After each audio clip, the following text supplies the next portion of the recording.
Bwana jandia ila ukwela rupa mwamba atika makasisa jari pamene pachakaya. Awasina mendera. Goma ya.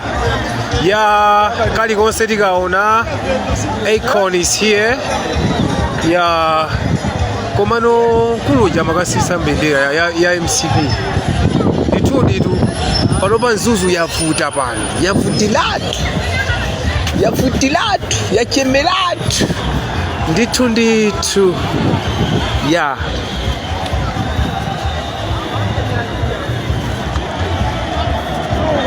ena sonda mene osi ena na mene koma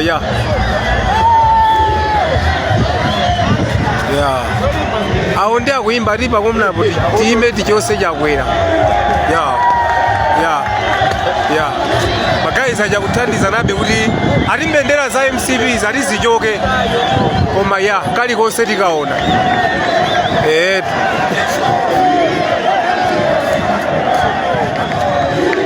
Mzuzu ndimene maipwekesa mzuzu maona ngati mzuzu ndi amakape mzuzu ndi amadolotu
You're with me, Malarians, Akon, Zikom.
Kuno ndi kunzuzu kwavuta kwambiri chitetezoso cha kukhwimisidwa amene mukuoneramu ali mavenda akuya kwambiri kunoko kwaya kamoto kabasi mene mukuoneramu sikuli bwino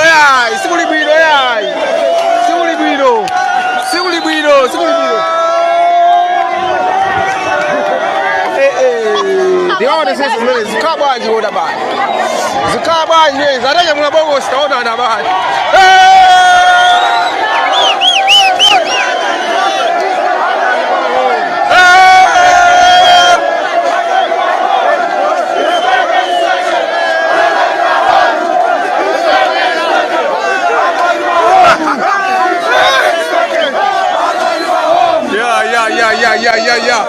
mwaona kale mmene zavutira kunoko kwavutiratu kwa Jenerali kuno koma mmene akambira kuti security ndeli tight kwambiri security mmene mukuonera mukavutiratu kwambiri kunoko aita kunyamula bokosi koma ndiye zambiri tikupasiyani kumabe okay it's your boy Malawians Akon of Malawi chilichonse pano ndikupasirani kuti kodi zikhala bwanji koma sizinambe bwinobwino yayi ndithu lelo pa 6 May lachiwiri pa 6 May 2025 mavenda kumzuzu avuta kwambiri kuli ma demonstrations mene mukuonera mu video mu anyamula bokosi komanso apolisi ali mbwe tikupasirani zambiri tikusatira zimene zikuchitika kumene kuku mukhale pompo ndithu tikupasirani mademo kumzuzu mwaona kale mmene zavutira kunoko kwavutiratu kwa Jenerali kuno koma mmene akambira kuti